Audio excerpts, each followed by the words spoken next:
નમસ્કાર વિદ્યાર્થી મિત્રો, તમારું હાર્દિક સ્વાગત છે પેશન એજ્યુકેશનમાં। આજે આપણે ધોરણ 12 વિષય ગુજરાતી પાઠ 10 યુધિષ્ઠિર યુદ્ધ વિષાદ સ્વાધ્યાયનું સોલ્યુશન મેળવીશું। એ પહેલાં તમે મારી ચેનલમાં નવા હોય તો મારી ચેનલને જરૂરથી લાઇક, સબસ્ક્રાઈબ અને કોમેન્ટ કરી આપજો, જેથી આગળના વિડીયો સરળતાથી મળતા રહે। પ્રશ્ન 1, નીચેના પ્રશ્નોના 1-2 વાક્યમાં ઉત્તર લખો। પહેલો સવાલ, યુધિષ્ઠિરને પોતાના વિજય શા માટે લાગતો નથી? જવાબ આવશે, યુધિષ્ઠિરને પોતાનો વિજય લાગતો નથી કારણ કે તેઓ વ્યક્તિ ઉપર નહીં પણ વ્યક્તિની દુર્વૃત્તિઓ પર વિજય મેળવવા માગતા હતા। અંતે યુધિષ્ઠિર બેભાન શા માટે થઈ ગયો?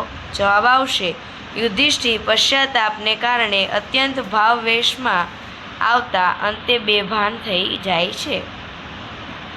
ત્રીજું, વનની વિડંબણાનો શાના કરતાં સારી હતી? વનની વિડંબણાઓ ભીષણ હત્યાકાંડ પછીની સમૃદ્ધિ કરતાં સારી હતી। પ્રશ્ન 2, નીચેના પ્રશ્નના 2-3 વાક્યમાં ઉત્તર લખો। યુધિષ્ઠિર લોહિયાળ વિજયનું પાશ્ચાત્ય કેવી રીતે કરવા માંગે છે? યુધિષ્ઠિર લોહિયાળ વિજયનું પાશ્ચાત્ય કરવા સૌને છોડીને વનમાં ત્યાગી જીવન ગાળવા માંગે છે। યુદ્ધમાં પોતાના સ્વજનોની લોહીથી મેળવેલો વિજય એ વિજય નહીં પણ હાર છે। આથી તેઓ વનમાં જઈ તપરૂપી શુદ્ધ પછીથી પોતાના લોહિયાળ હાયને ધોઈને તેમને લાગેલા કલંકનું પશ્ચાતાપ કરવા માંગે છે। પોતાનું શેષ જીવન વનમાં ગાળી યુધિષ્ઠિરને શું કરવું છે? જવાબ આવશે, પોતાનું શ્રેષ્ઠ જીવન વનમાં ગાળી યુધિષ્ઠિરને યુગોથી ઊભેલા વૃક્ષને પૂછવું છે કે જગતમાં શાંતિ સ્થાપવાથી કોઈ જડીબુટ્ટી છે? પર્વતના હૃદયનું દરદ વહેતા ઝરણાથી સાથે સંસારનું દુઃખ રડવું છે? અને સાગરના વળવા નળ બુઝાવવા જતી સરિતાને પૂછવું છે સંસારનો નળ શમાવવા જેટલું પાણી તેમની પાસે છે કે નહીં? નીચેના પ્રશ્નોના સવિસ્તાર ઉત્તર લખો। યુધિષ્ઠિરનો યુદ્ધ વિષાદ નામના કથાવસ્તુને તમે તમારા શબ્દોમાં આલેખો। જવાબ આવશે, કૌરવોના મૃત્યુ પછી ઉત્તર ક્રિયા કરી પાંડવો બેઠા છે ત્યાં યુધિષ્ઠિર વિષાદમાં છે। વિષાદ સ્વજનોનું મૃત્યુ અંગેનો છે। નારદ, વ્યાસ, શ્રીકૃષ્ણ તથા તેમના અન્ય ભાઈઓ યુધિષ્ઠિરને સમજાવવાનો પ્રયત્ન કરે છે પણ યુધિષ્ઠિર પર તેની કોઈ જ અસર થતી નથી। ભીમ, અર્જુન, સહદેવ, નકુલ, દ્રૌપદી, નારદ, વ્યાસ અને શ્રીકૃષ્ણ એમ દરેક વ્યક્તિ યુધિષ્ઠિરને પોતપોતાની રીતે તેમની વિષાદમાંથી બહાર લાવવાની રજગાદી સંભાળવા પ્રેરે છે। યુધિષ્ઠિર સૌને પોતાનો નિર્ણય જણાવે છે કે પ્રજાનો સેવક બનશે, ચાકર થઈને રહેશે, સિંહાસન પરથી સેના સત્તા નહીં સંભાળે, પોતે ભિક્ષુક થઈને રખડશે અને પોતાના પાપનું પૂરેપૂરું ભાન પામશે। કેટલાએ પોતાના વહાલા ગુમાવ્યા છે તેના કરુણ વિલાપો આ કાને સંભળાશે। મારા એકને ખાતર કેટલાય માતાઓ પુત્ર વિયોગમાં ઝૂલે છે।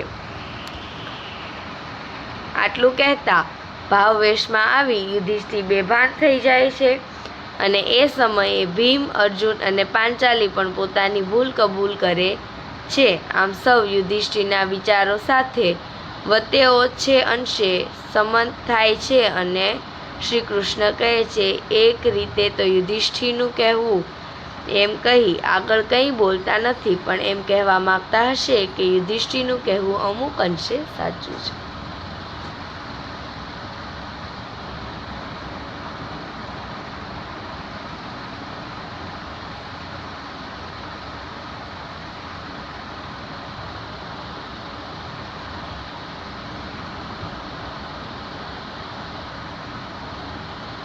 જો તમને મારો વિડીયો પસંદ આવતો હોય તો મારી ચેનલને જરૂરથી લાઇક, સબસ્ક્રાઈબ અને કોમેન્ટ કરી આપજો, જેથી આગળના વિડીયો સરળતાથી તમને મળતા રહે।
Thank you for watching. તમને મારો વિડીયો પસંદ આવ્યો હોય તો મારી ચેનલને જરૂરથી લાઇક, સબસ્ક્રાઈબ અને કોમેન્ટ કરી આપજો.